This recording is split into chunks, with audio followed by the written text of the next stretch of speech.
All right. That's your favorite. Oh, I think we live. We live.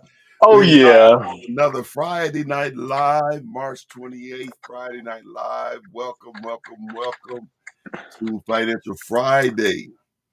Financial Friday, where we are rising out of our financial slumps and thriving in financial freedom. I'm your host, Dr. A.D. Burns, and this is my co-host, Brother Minister Chief James Jones. How's it going, Chief Jones? Man, it's going good, Pastor. I'm glad I was able to make it through this whole week. We Okay. got a lot of good things going on and a lot of things are happening. So with all that being said, I'm overly joyed. All right, all right, all right. It's always good to be able to make it through another week, especially when you're grinding. And Oh speaking of yeah. grinding, Let me start off for all the people taking notes. Hello everybody and good evening to all my grinders. Oh yeah. We're about to get it now. we got to get it. We are about to get it. We Yes, are. yes, yes. It's getting closer to our release date. We're setting up a Financial Friday live. We're gonna have some food. We're gonna do a book signing. We're gonna release our book, and we're excited about that. We'll be announcing the dates probably next week. Once Yeah. our make sure we clear our venue and everything. But yeah, Yeah. it's been quite a journey. When you say, Yes, yes, yes. It's been a long time coming. But I do know my change gonna come. Yes, it is. I think I'm missing something. Where I'm missing something. Uh, But change is gonna come. So Financial Friday is all about helping um, people to experience financial freedom, yes, yes, yes, and for those who are financial free, being able to help you to go to the next level. And so we're giving you some tips and points and helping you to get your finances together so that you can experience financial freedom.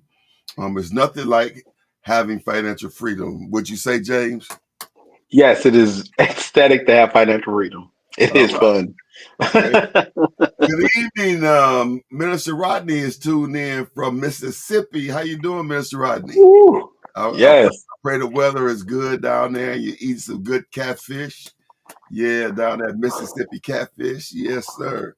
Well, tonight we just about made it through our 90-day challenge. Our 90-day challenge was designed to help you to create some good habits and get rid of some bad habits. Flowing in the six figure, we call it the six figure anointing. Flowing yes, in the yes, six figure anointing is not by accident. It's something that's intentional and on purpose. And so there's different wheels that has to be turning in order to be able to flow into six figures. And so over the 90 days, we've been challenging you to create some new habits, get rid of some more old habits, and begin to get yourself ready to be able to handle it. The Bible talks about in Luke, whom much is given, much is required. He talks about if you are faithful over another man's, he'll give you your own. He talks about um, if you faithful over a little, he'll give you much. And so a couple of them in Luke, the first one may not be, but nevertheless, it is in the Bible. It talks about, it starts with us being faithful over what we have. And so over the 90-day challenge, we've been trying to help you so that you can shift your life to become faithful over what you have. If you've been following us and doing anything that we've been sharing with you, by now you ought to see some progress. You ought to have some type of money market account or some type of CD that you can get in them very little. We yes, showed you how to park your money in a savings and build it up so that you can take it and shift it into a CD. Some others you may have been working on entering into the stock market. Be careful. We talked about not using money that you can't afford to lose. yes, You've been talking about different areas in your life where You could trim down when it comes to how you're spending your money and not be a consumer of things, but learn how to, pass up those what you call them, James, those sodas at the checkout counter, Impulsive buys. Oh yeah. and so we've covered quite a few things that would help you if you're listening and put them into action. And I love the I think this is the best phrase ever, and that is baby steps. Oh yeah. Baby steps. Talk to us about baby steps.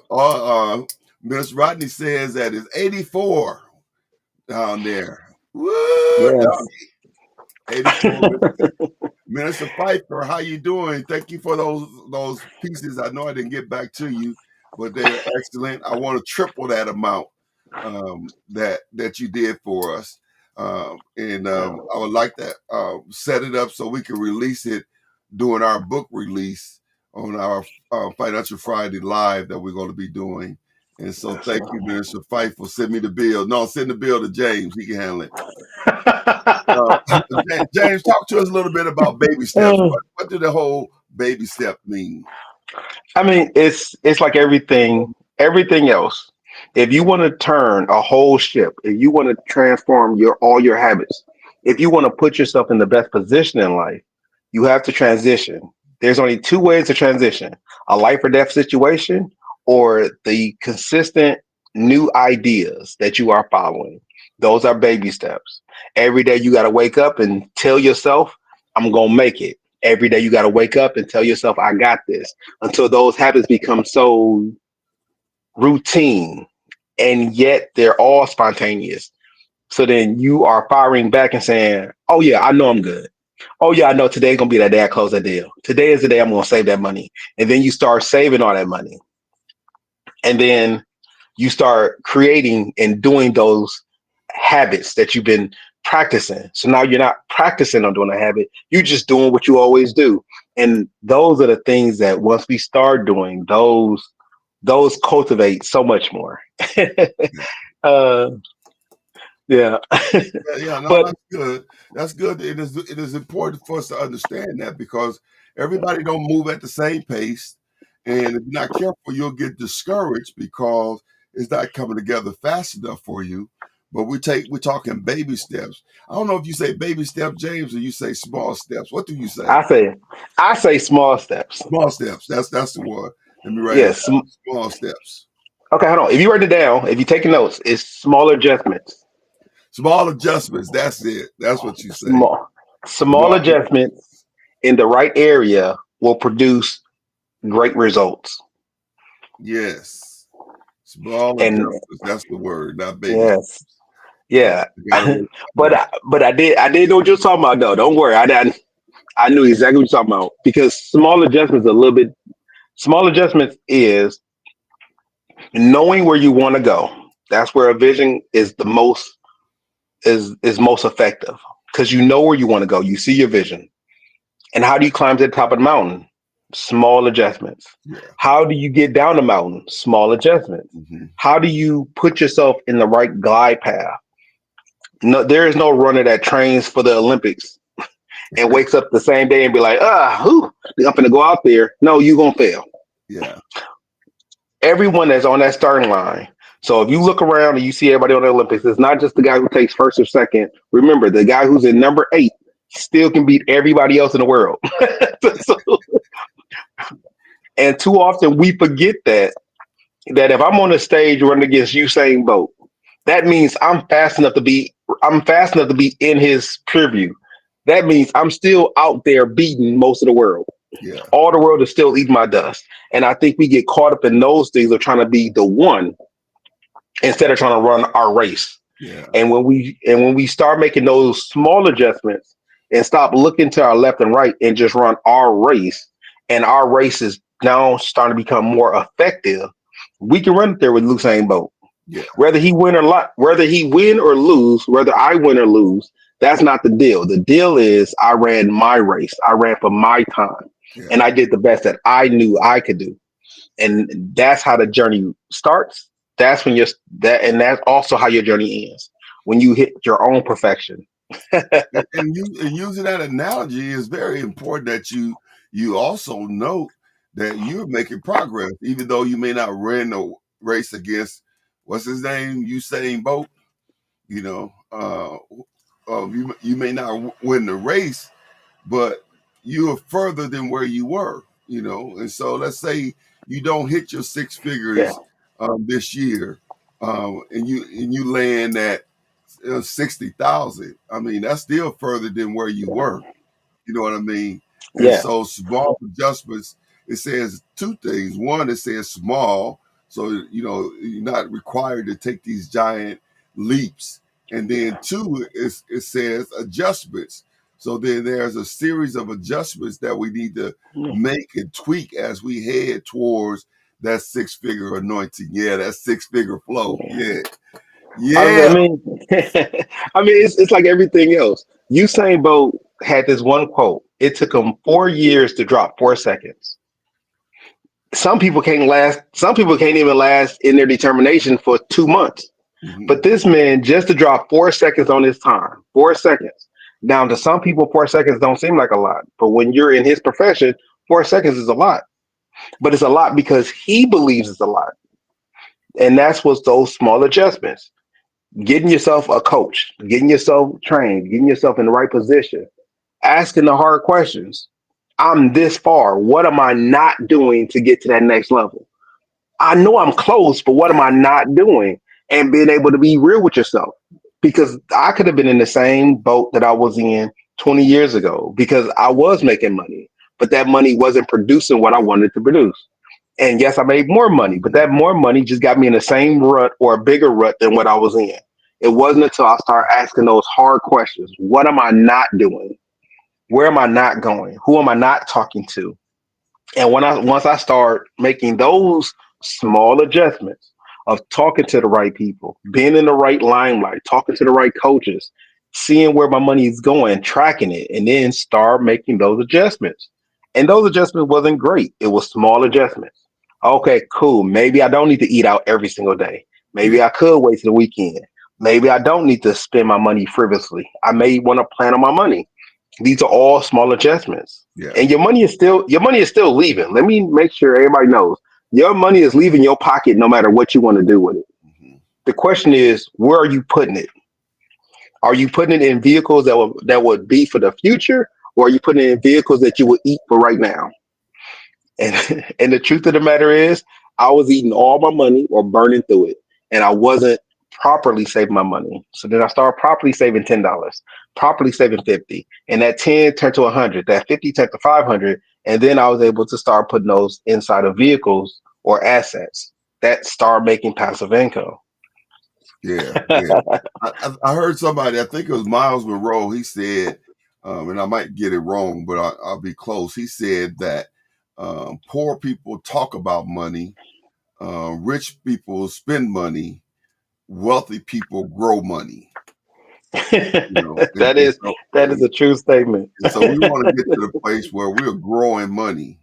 You know, that we're Yes. we're making wise decisions, assigning our money to places that they can bring increase on the money, and not being a consumer mind where we're spending money on stuff that has no real, I mean, the stuff get old. I'm not saying don't enjoy life, but we're saying that make sure that you're setting up your timeline and you're hitting your milestones and you're securing your financial freedom before you get to a place where you turn around and you got $50,000 through your using Financial Friday uh, uh, tips and tools, and then you take the 50,000 and you wipe it out and go buy your car. You know what I mean? That's you know Don't do it. yeah. Don't do You it. know, you Uh, start buying, clothes and stuff like that or jewelry, and, yeah. and you eat it up. No, get in the flow and make it a lifestyle. And then as you get down the road, then position yourself that I always mess up his name, Robert Kaziasi. But Robert Kiyosaki. yeah, Yeah, Robert Kiyosaki. get to a place where, okay, you want to buy a car, okay, find out how much the car note is. Car note is going to be okay, $1,000 a month. Okay, go buy your duplex, and then have the lower level pay for the duplex, whatever that note is. In the upper level, that money goes towards your car note. You know, Oh, you've been listening. Oh, yes, that's exactly. I think I told that same situation to my cousin. I told it to my friends. I told it to my brothers. I was like, "That's how you make money. yeah, That's exactly how your money start making money." we're in the So, business of growing money. so if no one took notes, that's a note dropper right there. If you think you need it, buy some property. Let the property pay for the luxury item that you want. Yeah. Dude, I couldn't have said that better myself, Pastor. That was so cool. Yes, I, yes. I'm the host, but I'm also a student. I'm a lifelong learner. Speaking of Yeah. learning, what is our lesson for tonight? Okay, so our lesson is to getting back into setting up future accounts. That's really big for us to make sure we got future accounts. So let me go back one. Okay, so when we start off this, we was talking about trust programs. We was talking about trust programs, IRAs, 401ks, 201ks. We was talking about doing future stuff. So I had to jump back and say, well, let's go into it, right? How do you set yourself up to start spending for the future? One, you have to spend less. That means you have to have the idea or goals to actually spend less. Now, it was a formula put out called 10, 10, 40, 20, 10, 5, 5 that was given to me by God. That's the formula that I use for, I want to say, going on about 2.5 to 3 decades. So that's one thing that everybody needs to really be looking at is how much of my money is leaving, how much of my money is staying. So spending less, save to invest, right? Because you're saving to invest for the future, whether it's stocks and bonds, whether it's real estate. I can't get into it enough because we need to understand that what you save is what you save in and what you invest. If you invest in properly, excuse me, you will see a result. And that's the beauty of compound interest. We did talk about that about 2 weeks ago. If you didn't see it, look into it. How do you invest for the future? Number three is avoiding and managing debt wisely. There's a whole series on what is bad debt and what is good debt. I will talk about that, and I think I did talk about that. So I think I talked about that a little bit later, but I'll go back into it more. Um, Too often we invest heavily on bad debt, and we don't spend enough time or investments on good debt. So a general rule of thumb is if it appreciates, it's good debt. If it depreciates, then it's bad debt. That's the easiest way to the easiest way to talk about it. So if you buy a car, most cars depreciate because they're not collectibles. So if you was to spend a lot of money on a car that you pretty much can't afford, that's bad debt. If you spend a lot of money that you can't afford on a house, that's good debt, but you're using it incorrectly because you're putting yourself in a bad situation. And I say that because if you're going to spend $2,000 on a house, if you can afford that 2,000 a month, that's a good thing. If you can't afford 2,000 a month, that's a bad thing. Likewise, if you was to buy a car that's $650, or correction, it's costing you more than $650 per month for the car, and it's not appreciating, right? That may be good for some, that may be bad for others. It would be more beneficial for everyone if we was to buy a house that we can afford. And one thing that I try to stress more or less is that buying property that will make you money. So if I bought a duplex and that duplex brought in about 2,000 a month, and I stayed inside an apartment that I only had to spend $500 a month, I'm still netting $1,500 a month. It's some other fees and stuff I have to take care of, but I'm still netting a majority of my money, and I can use that to buy the things in which I need. That was the example that Pastor Burns was just talking about earlier. So you always want to try to do that. The funny part is we talked about this. So number 4 is you got to budget and track your spending. We talk heavily about this because in the beginning you need to know what you're spending money on. It doesn't have to be a continuous process. It doesn't have to be something that we do every single day, but it needs to be something that we track and that we have a budget for. Paz, you got anything you want to talk about the first 4? Oh no, we're doing good, and we can't reiterate enough how this whole small adjustments, because I know it seems overwhelming, and at first when you get started, it seemed like, when you're looking at, okay, buying a house versus you feeling like you really need to buy a car right now, or you feel like you really need to, buy something else right now. It's important that we embrace short-term discomfort. All right. Yeah. And in order to experience long-term benefit, we're going to have to be able to embrace short-term discomfort. It's more beneficial to be discomfort for a short term and then be financially free long term than it would be to delay your financial freedom to be able to address something that can be addressed later, if that makes sense to you. And Yes.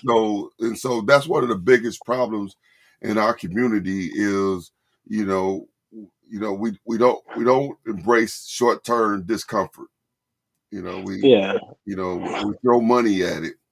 Um, Hello, Miss Jackie. Miss Jackie is tuned in with us tonight, and Oh, good so evening. those are doable steps.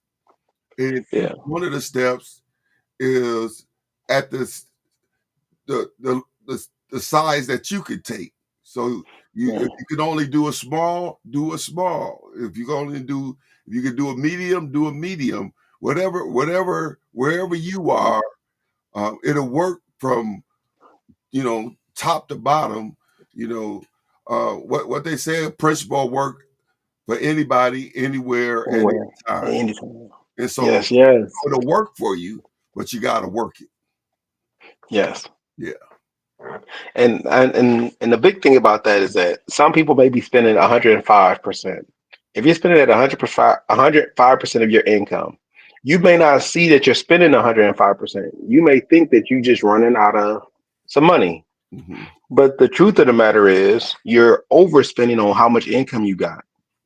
And one thing in which I was very okay, I'm not going to say who it is, but somebody that I know that's close to me, what they would do is they will use their tax money to just leverage them off. So it's not like the tax money was planned on doing anything. It was just the tax money was a catch up to all the bills that they was behind on. And all I can tell you is if that's the case, set a goal, set a plan, put money to the side so you can start catching up on those bills. So when you do get your taxes back, you have a plan other than trying to catch up on past debt, but trying to put yourself in a better financial situation for the future. Uh, when I say live, I did have some feedback from this. So one of the people in which I talk about is a book called Rich Dad Poor Dad. It's one of the 4 staple books that I talk about that if you go into one of our earlier programs, Robert Kiyosaki said that in order for him to buy an apartment complex, he lived in his car, him and his wife. They worked jobs, they came back and they lived in a car for about, I think it was 2 years.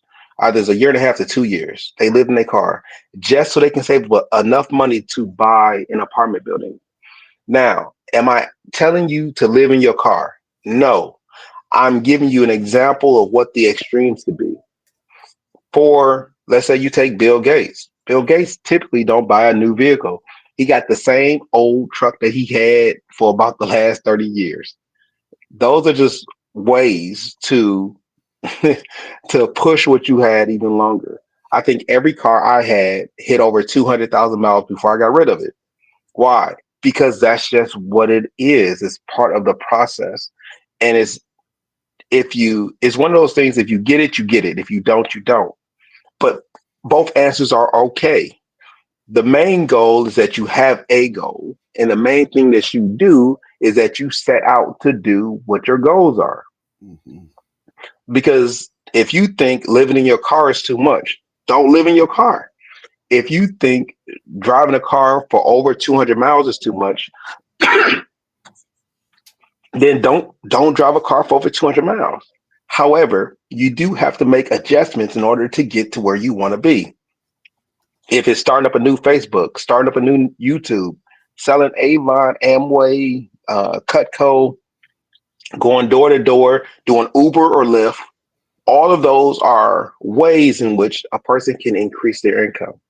The main thing I can tell you is do what you're comfortable with and make the adjustments to get it done. And if you find yourself in a position where all of your ideas are not coming back good, then you may want to take some advice, and you got to make that hard decision to get to where you need to be. No, that's good information. I mean, we got to understand that, there's got to be some sacrifice. You talk about Robert Kiyosaki living in his car for 2 years, but now you look at him for however many years after that is being. Take a guess, Yeah. James.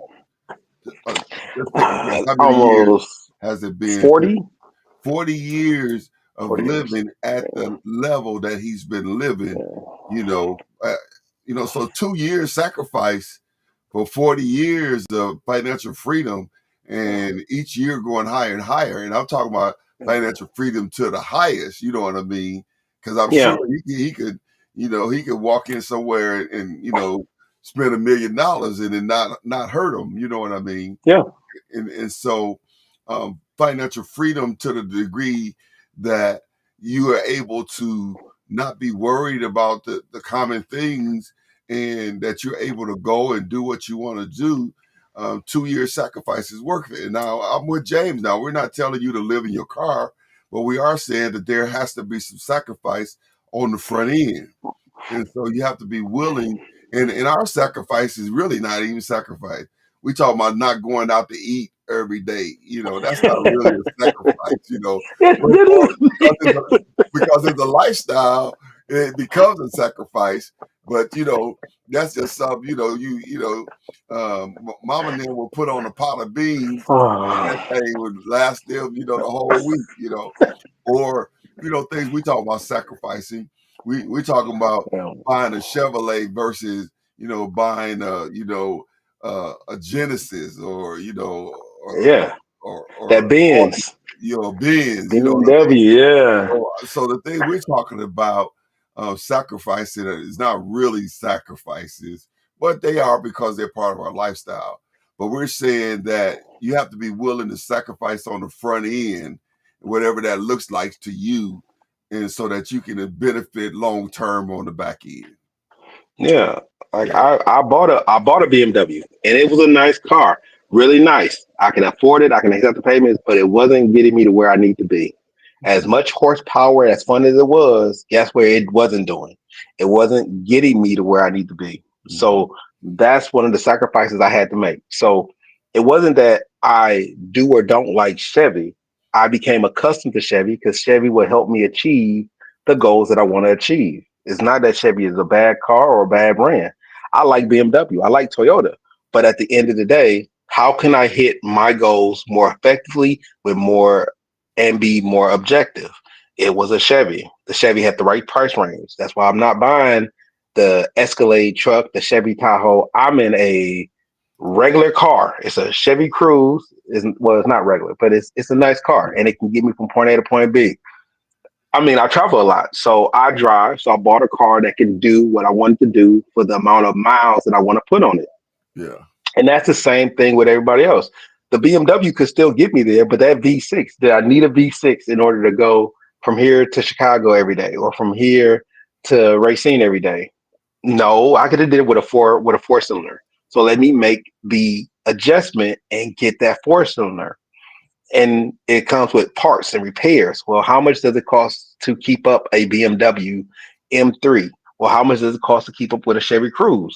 Well, it's a night and day difference. So making that adjustments was something in which I felt needed to be done in order to achieve what I want to achieve. Small adjustments. I still got a car that can drive. I bought another car that can drive. I still got a car that got four wheels. I bought another car that had four wheels. I didn't stop being myself or stop doing what was necessary. I just made the adjustment so I can be put myself in a better position. Yeah, yeah. Elder Perry And with us tonight. How you doing, Elder? He said Bill Gates lives in the same house as well. So, praise, yeah, so we can do this. We can do this. All right. I mean, yeah, some people like to imagine big things, but I tell you, if you have $1 million, you can redesign whatever house you in to make it look like whatever you want it to look like. I guarantee you. And if you don't like it, guess what? You can make all the improvements, sell it, and then go get the house that you want. Yeah. But we're gonna move on to the next ones is so moving back down the list, we got number 5. I think it's gonna come up on the screen. Yes, we have number 5 is diversifying your income. This is like the next tier. So I believe this is the next tier because of the fact that the first ones you could do at any point in time. Any point in time you could do it, and it's the start. The next tier is all the things that may take a little bit more time to do, and it takes a little bit more understanding. Diversifying your income and your investments. The reason why that's a big thing is because as you get older, you want to make sure you have more than one income flowing into your life. And when I'm saying that, I'm saying you can have two active incomes, you can have three active incomes, however your household functions. Some people have two parents and both parents have full-time jobs. If that's how you flow, then that's four active incomes. You also want to make sure you have passive incomes. When it talks about diversity, I'm not talking about just active income. You want to start building more passive incomes because when you're not working, you still want money to come in. So you got to have more passive incomes. Another thing is diversifying your investments. So whether your portfolio is just houses, you may want to think about something other than houses. You can do stocks, do bonds, do mutual funds. You don't have to just do houses. Or if you're just doing houses, you don't have to just do houses inside the city that you stay in. You can always go outside the city. Personally, I diversify everything. So I got different types of incomes and I have different things happening throughout various cities. So that's the way that you keep it. You always keep it current like that. It's like a mutual fund that you're building for yourself. 6 is understanding the power of compound interest. As much as we talked about it, the reason why you need to understand the power of compound interest is that's how you multiply your money very quickly over time. That's the reason why a person like me would want to start off as early as possible versus somebody starting off when I'm in my 80s or 70s. I may live to 100, but starting off when I'm in my 20s will net me a bigger return when I'm at 100 than if I start off at 80 and then I get to 100 years old. So those things are really key. And compound interest can work with you or against you. Every credit card that you have, every loan that you have is all compounded interest against you. However, when you start making your own money and your money is compounding interest, then all those accounts that have compound interest is working in your favor and they're working to your good. The seventh one is protecting your wealth. I think we touched on it a little bit last week. So if you don't know, look back at last week. We did touch on it. So protecting your wealth, like how do you set up trust accounts? Do you have any core values? How are you running your businesses? Those things in which we sometimes don't look at, we need to because when you hit the next level, you want to make sure that you are purposed that your money is purposed to do what you have planned to do when you're no longer on this earth or physically on this earth.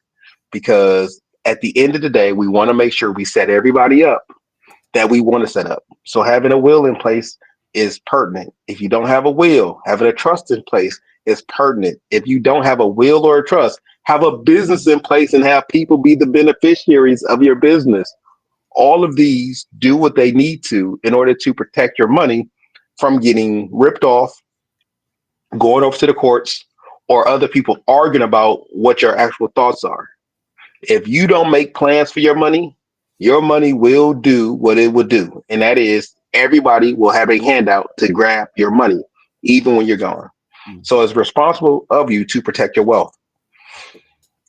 The last three is just good to knows. So you want to set up financial goals. It's not to say I can't hit them or what if I die. Don't be that pessimistic. You can hit your goals. So set clear financial goals. I want to make $500. I want to make $2,000. I want to make $30,000. I was just talking to a good friend of mine, and I was telling them what my goals was. They may not be in the same path as yours. They may be too high. They may be too low. But like all things, start off where you are. So if your goal is 500, 2,000, 20,000, 300,000, wherever you are, that's where you want to start off at. And you want to increase your financial knowledge. Just like now, when we talked about last month about compound interest, you want to tune in the next. You want to keep tuning in to Financial Fridays, and we, I, I know it's a plug. You want to tune in to Financial Fridays, and we'll have more information for you. So I know it's a plug, but it is true. Increase your financial knowledge. The stuff I'm telling you, take notes on. Take notes. Go back, read, become more educated, and then that way you will do everything. And the last one is a great need to know is be patient and disciplined. Mhm. Patience is not going crazy when your money is going up and down. Patience is not going crazy because things don't look, not that they are not good, they don't look good. Yeah. And then be disciplined. That means if your money is to grow, you got to be disciplined. You can't take the plant out of the flower pot if it's still a seed. You got to let it sit there. You got to water it. You got to watch it grow. And when it grows, don't be so quick because it got to give it some time. It will bear fruit if it's in due season. And the same way we do plants, it's the same way your money goes. In due season, your money will bear fruit. Yeah. Yeah. And that last one is the key to all of the rest of them, and that is that discipline.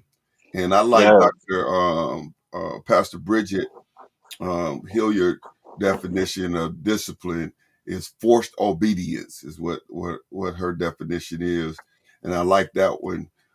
You have to force yourself to do what you know is the right thing to do. Yeah. And we all know that we know what we're supposed to do most of the time, even when we don't do it. We know what we're supposed to do, and so we know we ain't supposed to eat a lot of pork or a lot of whatever. We know we're supposed to exercise. We know we're supposed to Yeah. drink a lot of water. We know we ain't supposed to eat a lot of fried foods. There's a lot of different things that we know, but we don't Yeah. always do. And so getting the information on Financial Friday, don't pig out and be obese with the information, but you're not doing it. You're not, faith without works is dead. And Yeah. so That's, don't just be knowledgeable of what we're talking about, but get to the place where you are making those small adjustments and you are actually putting this into practice, and you'll look up for you know it and you'll be free as a bird. yeah. But Yeah. some of the worst people, when I say the worst people, people are like, what do you mean the worst? I mean, some of the worst people that I can think of in business never been in business. They read a bunch of books, they got a lot of information, they can tell you a whole lot of risk that can happen, and they're very pessimistic. But the one thing they haven't did is the business. And like that is like the worst. There's no sense in studying without producing. There's no sense. If I studied how to play spades, but I never entered a spade game ever, well, what's the point in learning spades? Yeah. If I did all the domino understanding and they had a domino tournament next week and I studied dominoes for 24 hours straight, 7 days a week, And then the tournament was tomorrow, and I didn't enter the tournament. Well, what's the point in learning dominoes? Yeah. The same thing is true with financial knowledge. As much as you have, if you're not going to throw your hat in and build yourself so you do have passive income or educate people on how to have passive income, become the light, be the light that people can see. Hmm. I mean, even if you get your information from us, you can get your information from us, go to your job, or just in casual conversations and be like, you should diversify your income. And they be like, man, that sounds nice. You'd be like, yeah, I thought of it myself. I Yeah. don't, I don't, I don't care about who, I don't care who gets the information. I care that the information is being spread. I don't care if you are super successful. I care that you are successful. And I think those are the goals in which we all need to strive for, is that I want you to utilize your information and take it in the steps that you can take it in. You don't got to be everybody, just be yourself. Yeah. Yeah. And that's so important. That's important because Yeah. we live in a world where we are tempted to imposter, be imposters, Yeah. and it's so easy to do because you got a lot of different elements that's working there. You want to be liked by somebody, or you want to be friends with someone, or you have a tendency of masking who you are, and so it's easy to be an imposter in the world we live in today. But you got to be true to yourself. You got to be true to you, and you deserve to live in financial freedom. Your foreparents, paved the way for you to live Yeah. in financial freedom. They didn't go through all they went through, so that you can go through the same thing. And so we have to be responsible because we're standing on the shoulders of our ancestors. We're standing on the shoulder of Mhm. our great grandparents, our grandparents, our parents, and further back than that. And we owe it to the generation that's coming up, our children. The Bible said, we looked at it last week, Proverbs 13:22, a good person leaves an inheritance for their children's children.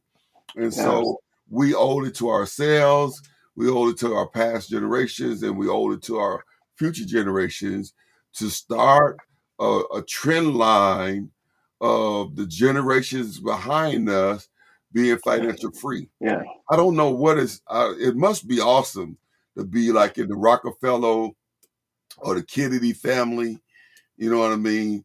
Where Yeah. those kids, they come up and, it's enough wealth for generations, you know what I Yeah. mean? And I don't know how they distribute it to the kids coming up, but I imagine they train the kids that's coming up to be able to continue the legacy going forward.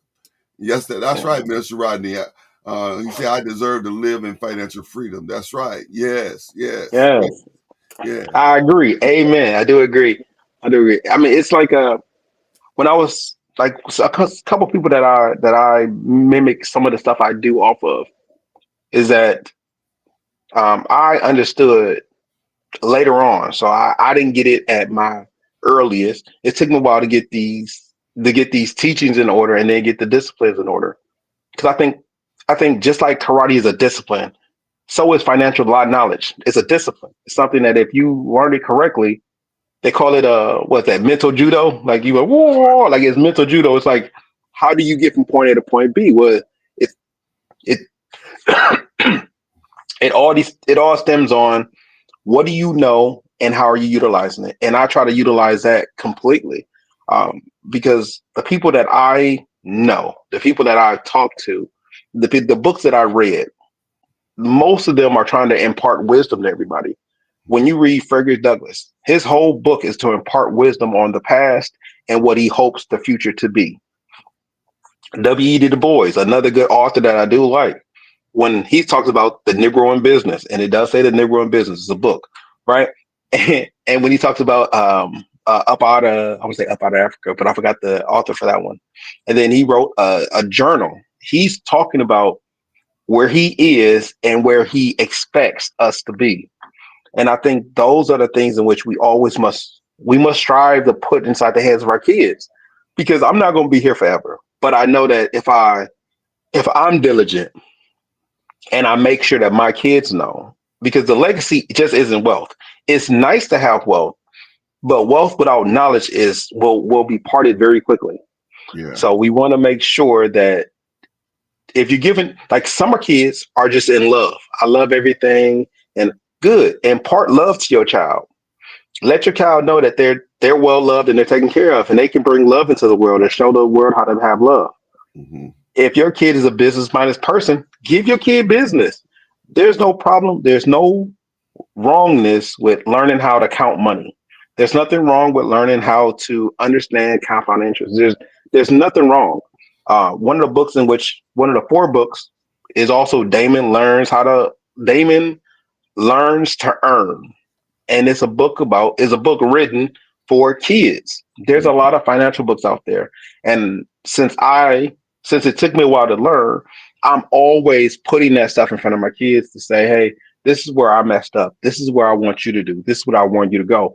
And I'm putting those things in front of them. And it's just not finances. It's also everywhere I live in Christian, the way in which I do business, the way in which I talk. I'm letting my kids know these things work, these things don't, Hmm. and it puts you in a better position that as I get older, I'm imparting, and that's what the inheritance is. I'm imparting into my kids. This is how you make money. This is how money goes. This is how the system flows. And this is how you can reap what you sow in the system. This is how it looks. And it's not just about money, it's about happiness, it's about friends. When the Bible says if you want friends, show yourself friendly. Well, then you gotta be friendly. You can't be a stick in the mud. You got to be able to go with the flow and know that your friends have different ideas and viewpoints. And it's those things. So as we come to a conclusion of these 12 weeks, that's what everybody needs to take away from. One of your disciplines need to be financial understanding, and don't get hit with something that you don't know when you have the time and the knowledge to do it. Even if it's from Financial Fridays, we're here for you. Yeah. Yeah. Hey, Faz, you got anything for that? Yeah, I think that most of the time, we get beat down so much that we forget that we can do this. And I think a lot of times we take the easy road that's most comfortable for us, versus challenging ourselves to step up to that next place. At first, it'll be a little uncomfortable, and like I said, it'll be a short term discomfort, but long term, it'll be well worth it. And you'll live a better life. You'll enjoy life, and you'll be able to enjoy your life with your children at a different level. And the whole idea of really being able to set another generation in motion, because we got a lot of undoing to do. We've set some bad examples, to our children, um, you know, uh, coming up and behind us, and it's because a lot of us didn't know, you know, and so Yeah. we have to begin to turn that around, because even as a community, when you think about the trillions of dollars that we spend every year and not to really have a space for our own, that's kind of disturbing a little bit, and even when we think about our churches, we got these pockets of people, but we really don't own anything. Yeah. I mean, I'm not talking about the building and different things like that. I'm saying collectively, the Bible talks about putting 10,000 to flight. You know what I mean? But we have to be able to begin to come together. It'll be great to be able to say, okay, let's get 10 people and let's go buy a shopping mall, and let's start a Black Wall Street right here in Milwaukee. You know what I mean? Yeah. And be able to teach our children, you know, how to begin to make six figures, in grade school. Yeah. You know what I mean? And it seems Yeah. like it's impossible, but it ain't. It's really all about habits and being consistent, and in small steps, little by little. And that thing grows so fast, it'll grow so fast, and you'll be amazed what we can do. but we have to get to a place where our mindset is different, that we can begin to see greater, and it's time for us to rise up. Now I sound like a black militant now, don't I? I'm trying, man. I like that. My Yeah, biggest thing is I think some people are just scared because we do have places like Black Wall Street that got burnt up, or Central Parks where they ran everybody out and they flooded it and they made it into a park. We got places like Atlanta, Georgia, where they torched the entire town. You got Northwood, and Greenwood down south where they torched the entire town because the people was doing good. And to those out there that's thinking like, man, it's gonna happen again. Just know that you can't plan for catastrophics. yeah, Things may happen, but we can learn from the past. Hey, guess what? When we build this right here, when we build it, we're gonna put a big old gate around it. yeah, This right here, we build it. No, we're gonna have a whole lot more security. We're mm, gonna buy our own airfield. We're gonna have our own farmers out there. It's those things that we can learn from and then add to. Black Wall Street is phenomenal, and the stuff that they did was excellent. They did an excellent job, and they did get crushed out by a bunch of angry whites that was at that time. And yes, the skin color was white, and yes, they did burn the town down, right? And they did rebuild. That's just history. mhm, That's not to say that it won't happen again, but we can work so it don't. I think me and one of my brothers was talking about that, was about putting going back to Brownsville in Milwaukee and then putting in a shopping center, putting down in a movie theater, putting back in a skating ring. So mhm, it's not because everything that we do, if you notice, is like skating. Who does the majority of the skating? Not ice skating, regular roller skating. Then why do another group have that? The most of the gas stations that's in the urban area. Well, why do we not own most of the gas stations inside our own area? In other areas, the people who live there own a lot of their gas stations. Those are the things in which is just a mindset and a discipline to get it done. And yes, I'm already aware of the hardships. Trust me, I've been through them, and I probably got a whole lot more to go through. So I can tell you that discipline is key, patience is key, but I can see the fruit of my labor after 20 years. I can see the fruit of my labor within 10 years. The people I talk to now are all on board. I also got more people willing to do the same thing. Like, hey, yo, we need to make everybody financially literate. It's a lot more out there than get us all on the same page. yeah, And I believe in us. mhm, yeah, yeah. I think we got an invitation to start down in Mississippi there. She said, come revitalize there. And I think that's important that we, create that. I think with the six-figure flow, when we begin to experience the six-figure flow, and we pool together a group of investors from our six-figure flow, and we can go into an area like that, put in housing, or something that would benefit the community, but it would also bring residual back, Yes. into the six-figure club. I guess I'm creating a six-figure club now. I have to come up with another name. I don't like club, but the six-figure group. Okay. We are available on the J Connect in case anybody don't know. It's called the J Connect Network. Put your name in. Let's revitalize something we already got. We got the J Connect. Let's get the J Connect. It's the J Connect Network.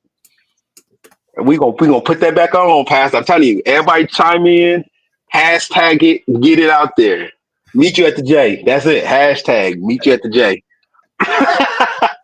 So it's so important though that we begin to think, globally. We begin to think outside of just our household, and as we begin to strive for financial freedom, the components of being able to flow in six figures is going to, compel you to invest in something. You don't have to do real estate, but you're gonna have to do something, Yes. and you have to look for opportunities in order to assign your money so that your money can grow money.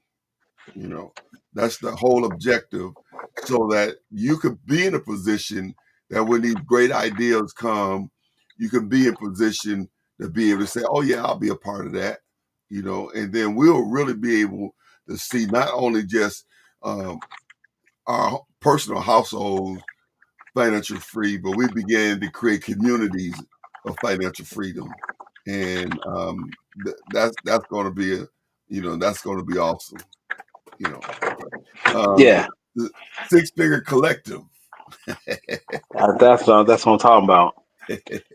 Y'all think I'm joking? I am a pastor. If you tell me we got 5 to 6 people, let's do that. Let's actually start making moves Hey, because I'm all about putting people in the right position so they can benefit. And it's not even about me anymore. I made the money I was gonna make. Now people are like, what do you mean?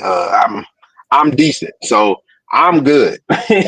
It's now about putting people in the right position to get to where they need to get to. Right now, I'm real focusing on all my mentees. I'm focused on my brothers that are in business. I'm focused on my kids. Yeah, even my kids. I'm focused on a lot of people to getting everybody where they need to be.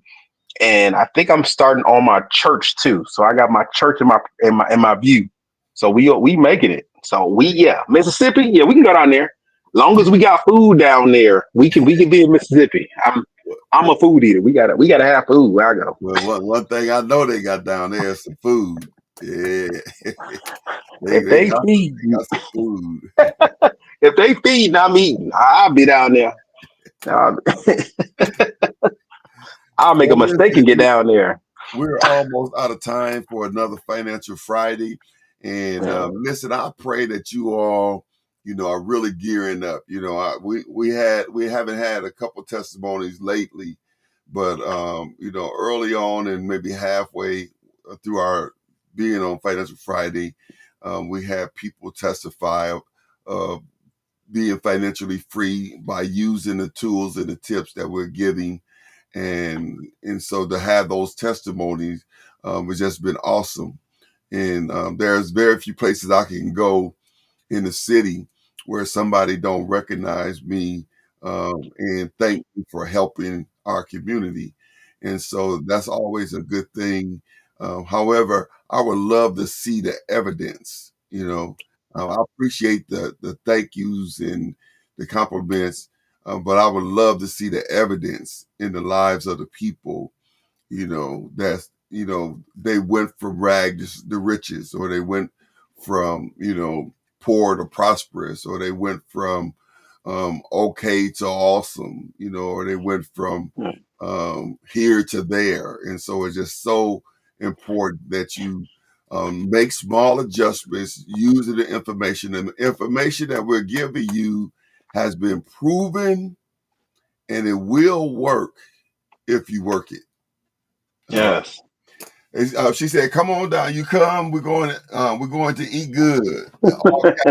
Good is all caps. Good is all caps. So you gonna have something to eat. You ain't gonna, eating is gonna be the least of what you got to worry about.